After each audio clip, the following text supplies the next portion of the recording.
Magandang araw po mga mahal kong kababayan, lalong-lalo na sa mga tunay na nagmamahal sa ating inang bayan, ang bayan ng ating lahi, ang Maharlika.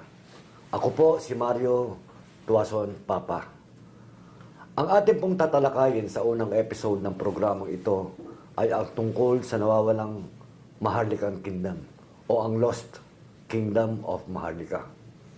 Ano po ba ang tunay na origin o pinanggalingan nito? Kailan? Paano?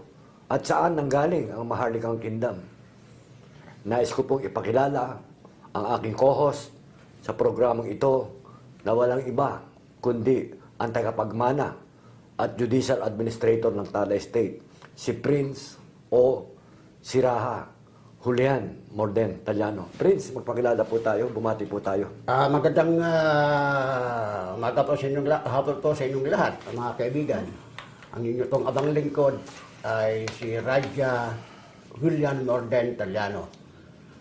Sa ngayon po sa mga tanong ni Kuya Mario, kaugnay sa sinasabing paano raw nagsimula ang Maharlika at saan ang galing, iyan po ay aming tatalakayin at hintayin po natin at isa-isahin po natin sigurong hihimayin kaugnay po sa mga isyong ito na tinatanong ng aking host na si Ginoong Mario Tuason Papa. Kaya dinabalik ko po sa kanya ang pagkakataon ko ano ang kanyang mga nais malaman kaugnay sa mga nasabing mga isyu. Marami pong katanungan, Prince, na naitanong sa akin sa Facebook tungkol sa origin o saan nanggaling ang Maharlikan Island. Napakarami po nagtatanong, Prince, sa Facebook account po natin, website natin, sa People of Maharlika, sa Tala Estate. Pwede po bang bigyan natin ng liwanag, Prince, kung saan po talaga nanggaling ang origin ng Maharlikan Island? Yan po ay nababase sa banal na kasaysayan, maliban po sa ating mga record sa husgado. Ang bansang Pilipinas o tawag po natin Isla Maharlika ay nagmula po sa isang dalubyo. Ito ay bahagi po tayo ng mainland Asia. Noong araw, nagkaroon po ng dalubyo sa pagitan po ng 560 BC hanggang 600 BC. Yung tawag po natin before Christ, sa panahon ng mga kalupitan po ng mga parawan, ng mga Babylonian at yung mga barbaric kingdom, sa galit po ng ating lumikha, nagkaroon po ng dalubyo. Diyan po nahiwalay ang isang bahagi po ng kalupaan na ito po, kung tinatawag po natin ay Maharlika.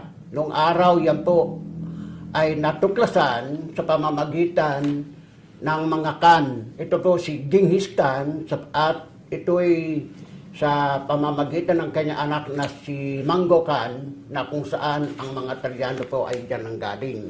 Mango Khan yan po ang kanyang apo sa kanyang anak na si Kublai Khan na siya pong nag-colonize ng buong Asia. Noon pong matagpuan ni Kublai Khan at ni Mango Khan ang Maharlikan Kingdom, ang kalupang ito, nahiwalay na po yan na nanggaling nga po sa malaking bahagi ng mainland Asia. At yan po ay napaka maunlad na isla dahil tayo lang po ang merong magandang klima. Ang kung papansinin po ninyo sa ating Philippine Plate at yan po ay na-verifika ni John Speed at ni Cristoforo Sorte ng Great Britain na sila po ang nag-survey sa kailaliman ng kalupaan na kita po nila, Kuya Mario, na ito ay parang nasa hugis ng isang sanggol na itinataas, para bang itinaas mula sa napakalaking baha. nung panahon po ni Noe. That was a time during that was a disaster occurred during the time of Noah.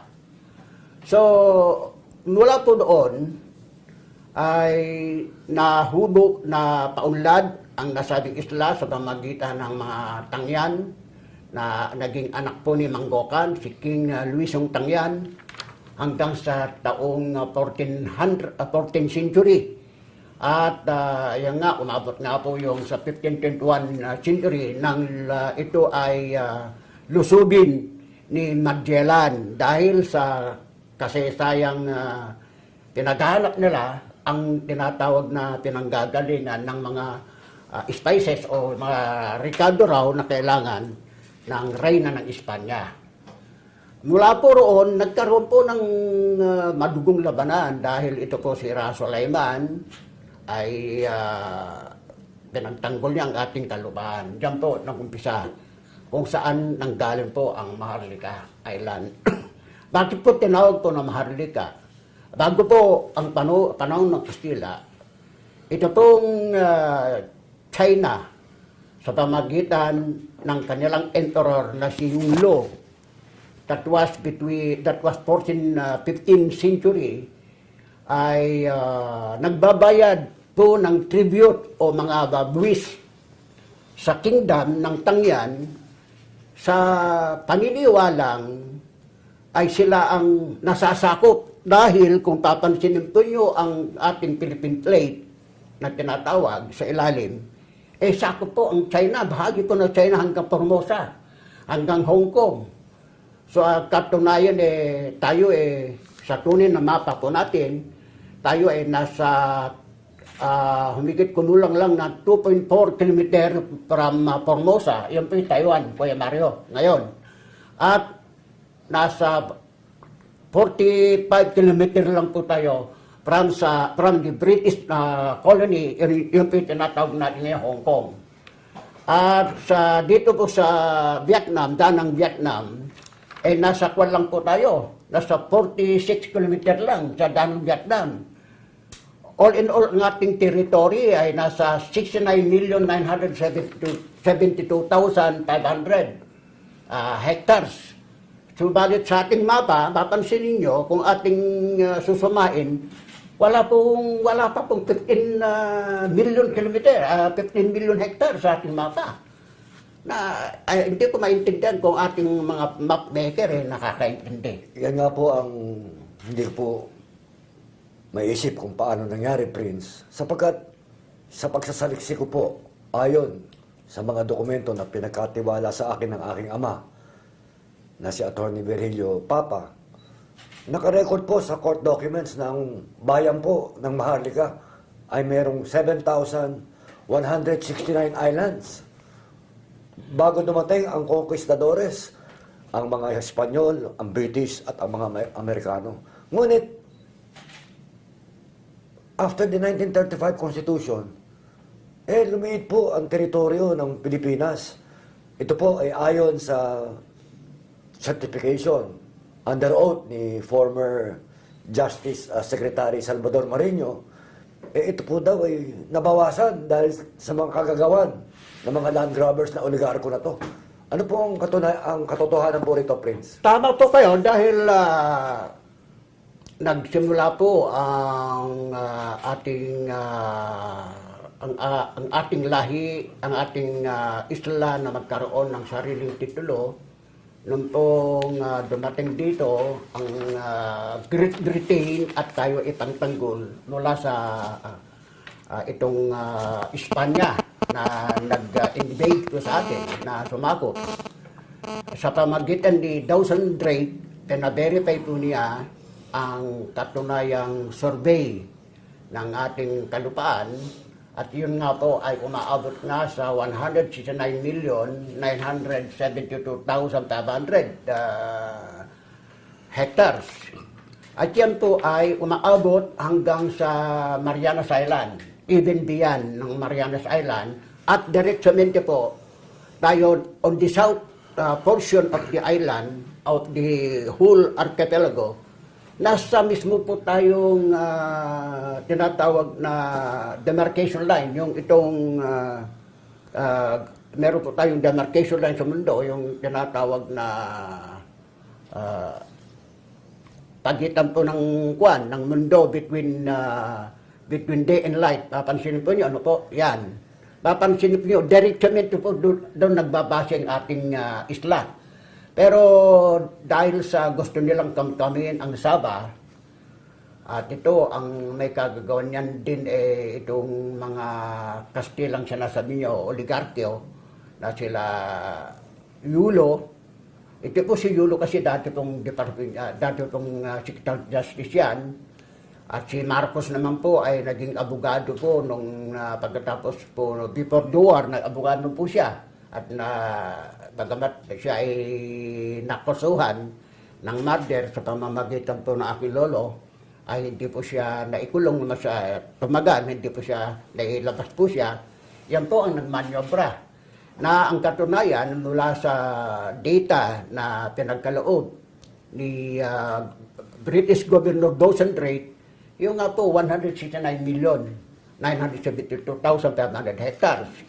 At ang katunayan nga nung magkaroon kami ng titulo o mag-apply po kami ng Land Registration Court sa pamagitan ng torrent title, isa po yan sa mga ebidensyang na ipresenta po ng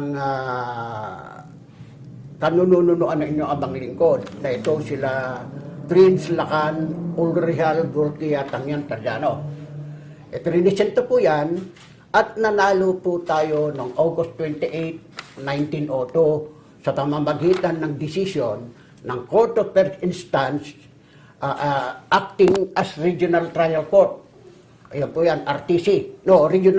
Acting as tinatawag po nating Land Registration Court. Sila po ang nag-approve. Subalit, umapila po yan si Solicitor General Gregorio Araneta at nung nga pong paapila niya, pumunta po uli sa appeal court, dininay rin po siya. Dahil ang ibig nila sabihin, simula noon, yung panahon niyan, 1902, ang atin daw kalupaan ay aabot lang ng 15 million hectares. Pinaglaban po yan, kaya nga po na-maintain sa record na 69,972,500 hectare po yan. Yun po yung pinag-uusapan po natin economic territory na pero kung pag-uusapan po yung tinatawag na sovereign territory, ay umaabot po ng hanggang Guam po yan. Dahil ang relasyon po niyan, yung hari po ng Hawaii at itong si Prince Julian at Prince MacLeod Talian mag-asawa po yan, alam nila na total iisa po ang kingdom niya nasa Hawaii at ito naman yung kingdom dito sa Pilipinas asawa. Sa iisa po ang kanyan, ang presumption nila, iisa po ang mapa. Kaya ang survey po niya noon, iisa. Nagkaroon nga lang ng iba-ibang klaseng presentasyon na yung sabwatan itong China at sa Russia, naggumawa ng kaguluhan sa Hawaii at pinalayas yung aking ninuno noong 1898. At na bumaba sa kanyang trono, o yun, pinaliit po nila, gumawa sila ng sariling mapa. Pero kung ibabase po natin sa ating mga record, umpisa po sa Britanya, yan po yan, umpisa po yan ang ating record, nagsimula pa po nung humigit kuno lang, pa yan 9th century, may survey na tayo bago pa ang mga kan may survey na tayo dahil yung tatay ito ni Genghis Khan, po yun surveyor ng Greco. Ang punong institusyon natin Greco. Yan po yan. At may mga manyobra pong ginawa pa noong panahon na yan, kung kaya po lumiit sa pamamagitan kasi binibenta po nila mga isla. Katulad itong Scalborisol, itong Kalayaan Island, kung inyong susumahin, kasama po sa 7,100 island na sinasabi. Pero totoo, 69 island pa po ang nawawala. Ano pong island yon? Ito po yung mga island dito po sa malapit sa Celebes. Ito po yung Celebes Island. Atin po yan. At yung island pong malapit po sa Danang Vietnam, atin po yan. At yung island na inaangkin po ng Russia laban sa Hapon, yung sa nasa north portion ng ating isla, atin po rin yan. Umigit kumulang sa 69 island pa po ang talagang technically nawala po sa atin, na hindi pinag-aralan ng ating mga pinuno ng ating pamahalaan. Tayo po meron record yan, kaya nung manalo po tayo noong 1902 sa Husgado, sa pamagitan ng Land Registration Court, naka-record na po yan eh. At actually, meron po record yan sa Amerika, sa Britanya. Kaya yung itong ating pinuno ng nasa pamahalaan ngayon, dapat pag-aralan. Dahil lumalabas po sa mapa ngayon, pag-aralan po nyo. Meron po tayong frame na tinatawag, nakakwadro, yun po yung sukat niyan. Pero ang nangyari, yung pong sukat ngayon, ay ginigilid po sa lupa mismo, geography. So, ibig sabihin, wala tayong shoreline. Wala tayong tinatawag na ocean territory. Wala tayong sea lane territory na tinatawag. Nasaan napunta yung ating kwan? Kaya inaangkin po ng China. Yan po ang nangyari. Sa susunod po nating episode, Prince, ipakita po natin sa ating mga kababayan itong binabanggit yung parang sinapupunan ng isang sanggol na binuhat. Meron po. Na binuhat galing sa ilalim ng lupa. Meron pong part ng court document na nagpapatunay na ito ang Philippine Plate na parang nasa sinapupunan ng ang bayang Maharlika na itinataas unti-unti. Meron po tayo niyan. Meron po. Sa susunod pong episode, at ipakita rin po natin sa ating mga kababayan yung historical map natin at ang ating historical title dahil napaka-importante po ito sa International Court of Justice na maging basihan ng ating legal na claim laban sa mga umaangkin ng ating meron po tayo, kompleto po tayo, Kuya Mario, dahil mayroon pong magsalita. Otherwise, tayo ay maakusa ng libel or pagsisinungaling, falsification, kung wala po tayo niyan.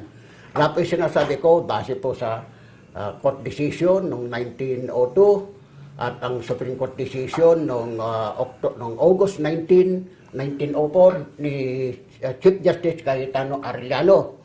At umapila uli, ito si Attorney General Gregorio Araneta. Noong araw po, hindi po Solicitor General. Tawag po sa kanila ay Attorney General. Yan po ay umapila uli.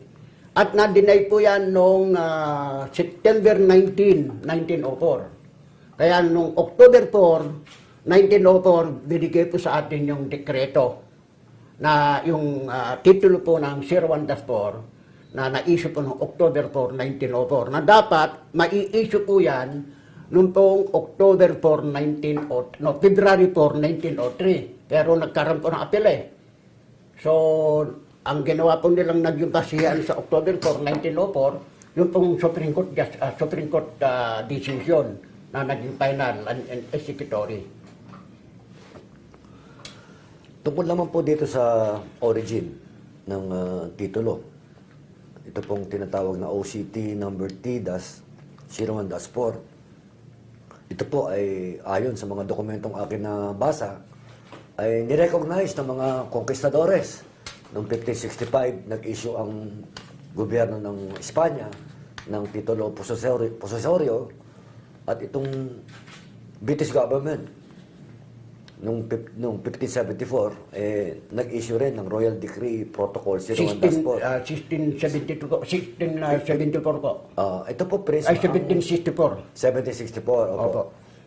Marami pong katanungan. Ano po ang karapatan ng British government na mag-issue ng Royal Decree Protocol 01-4? Kasi yung araw pong yon, noong 1762, dumating po sila rito para tayo po ay tulungan laban sa Espanya. Pero ayaw pong pumayag ang Espanya So, ang ginawa ng Great Britain, kinolonize tayo. So, alam nyo, nung araw na yan, nawala po tayong mga institution. Una-una, ang Amerika ay hawak pa ng Britanya nung araw, ang kanilang independensya. Halos magkasabi lang independensya natin sa Amerika. Kaya, so, ginawa po nila, na-colonize tayo, automatically po yan na the one who colonized, the one who conquer shall have a absolute authority over dominion and sovereignty. So ang ginawa po yan para po magkaroon ng legalidad, katibayan ang mga inhabitants na tayo po yung mga Pilipino. Halo-halo, Polynesian, marami po tayo, mga Negritos, Manogo, itong Baluga, halo-halo po tayo. Sa katunayan, 70% po tayo, mali. Yan, consent po ang Britanya. Kaya nag-issue po ng titulo 01 Protocol noong 1764 para noon ay kilalanin po ating pagmamayari sa kalupaan na yan. Hindi ibig sabihin naman ang Talyano ay kinakamtan niya lahat.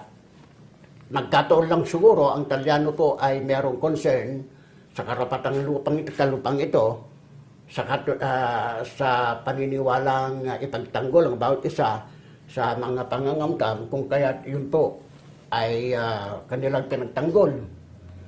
Kung kaya yung 01-4 Royal Decree 01-4 Protocol, ano po, yan po ang ginamit nung magkaroon po ng Treaty of Paris. Dahil nagkaroon po ng secession treaty ang Amerika at saka Espanya, nakialam dito ang Britanya, so balit labas sila sa isa ng kasunduan, nagkaroon po ng Treaty of Paris na kilalanin ang pagmamayari muna ng inhabitant ng mga Talyano sa kalupaan para magkaroon ng secession. Ano po ba nyo ang nasasangkot lang sa secession? Secession, ibig sabihin yung ibinenta po ang karapatan ng mga Espanya sa Amerika. Yun lang po, soberenya.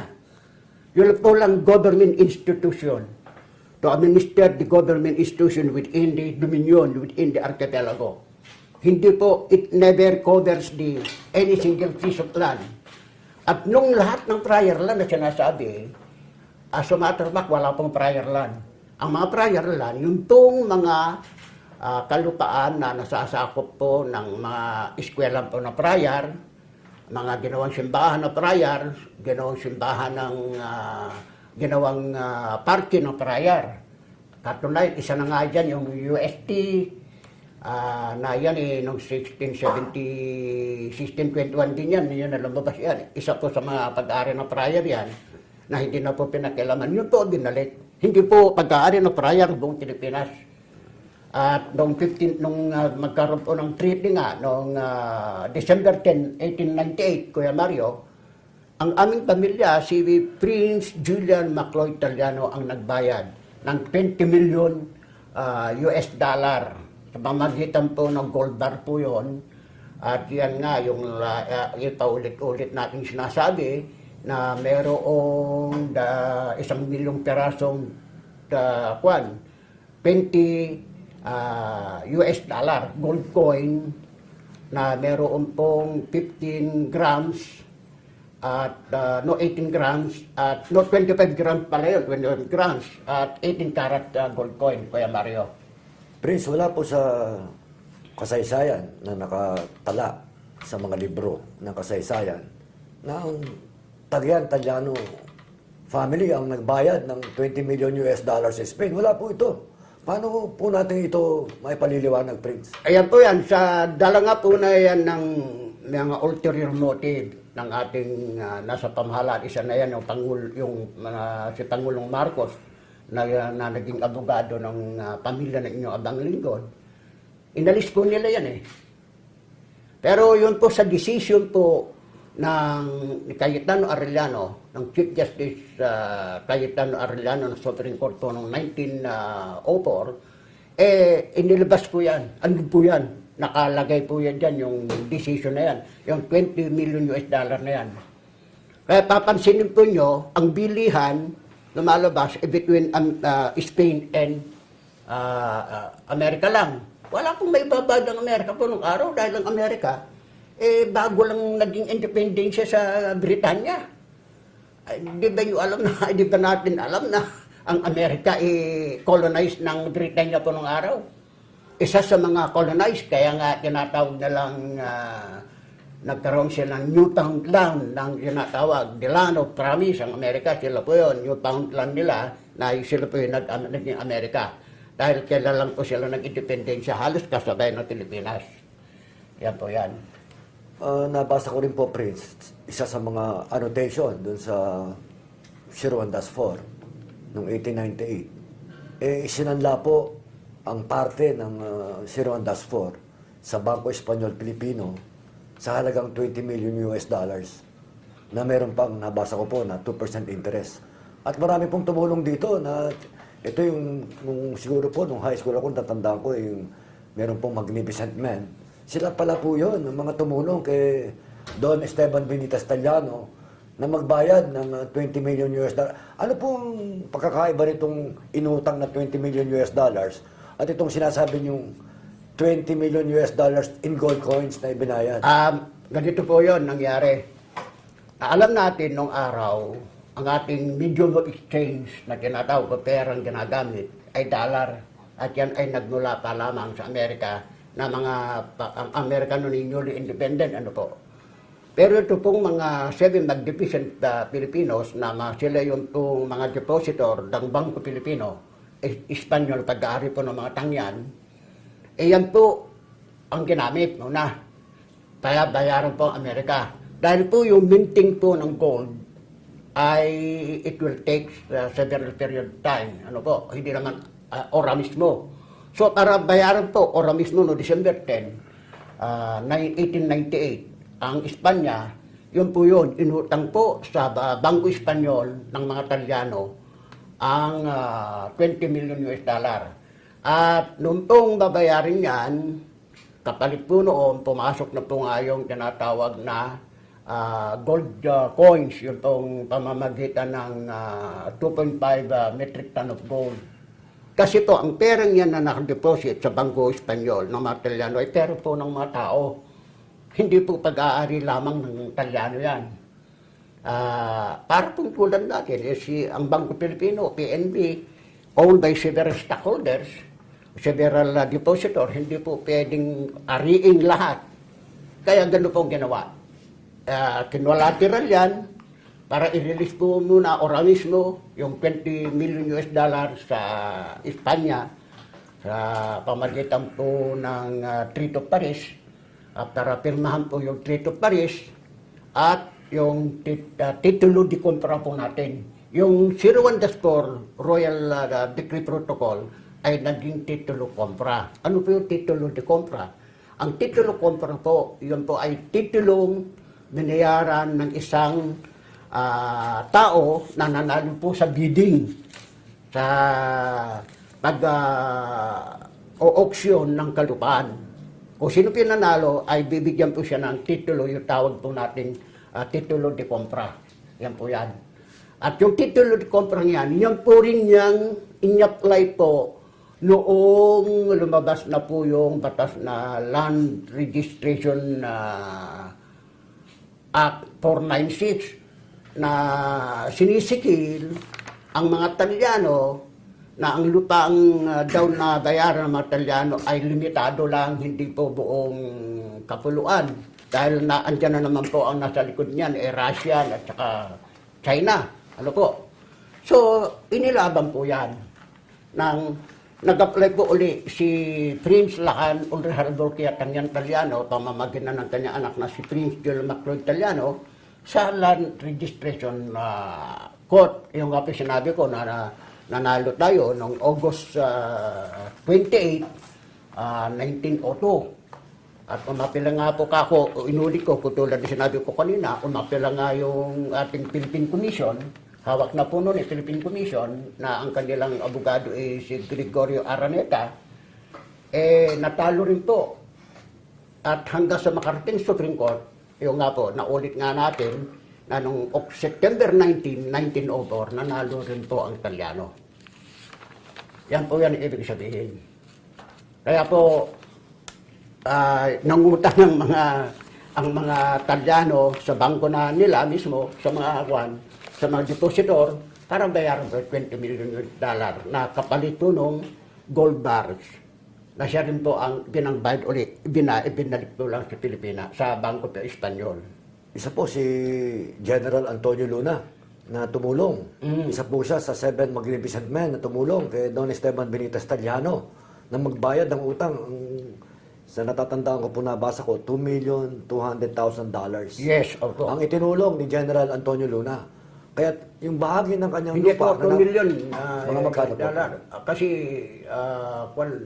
1.2 million lang po yan. 1.2 million Opo. dollars. Dollars po, opo. At nabasa ko doon, ano pong katotohanan nyo na ang naging parte po niya, parte ng Tarlac, inirigalo niya sa kanyang girlfriend na si Miss Luisita Cojuangco. Yes, totoo po yan. Yun yung kinakasok kala Pinoy ngayon na asyenda. Talaga pag-aari po ng Maluswita yan. Kanila po talaga. So, Oo, yun po ang katunayan na ito po ay talagang pag-aari Yes, ng mga Cojuangco. mga Cojuangco yan, yung matandang Cojuangco, pag-aari po yan, na hindi dapat galawin. Hindi dapat masakot ng anumang reformang pananakahan yan dahil exempted po yan eh. Bakit po exempted? Una po yan, ang mga pananim po dyan ay tubo. Pag-aralan po natin ang batas ng reformang sakahan ng RA 71 ni Marcos, na siya pong nagpuwersa po dyan, all those covered by rice farm, irrigated rice farm, are only covered by land reform. Ang Hacienda Luisita po, sugarland po yan eh.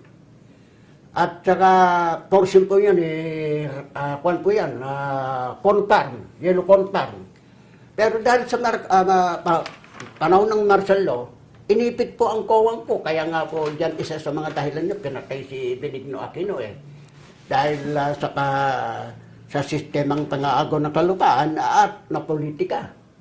Yan, na katotohanan, may karapatan po itong ating Pangulong Benigno Aquino na ipagtanggol nila yan dahil hindi naman talaga dapat sakutin ng reformang sakahan yan. Dahil yan ang maliwanag sa batas natin, ay yun lang irrigated land. Ang asyenda po, hindi po irrigated land, sugar land po yan. At rice farm lang po ang dapat sakutin ng ating reformang sakahan. Yan po ang katotohanan ko, Mario.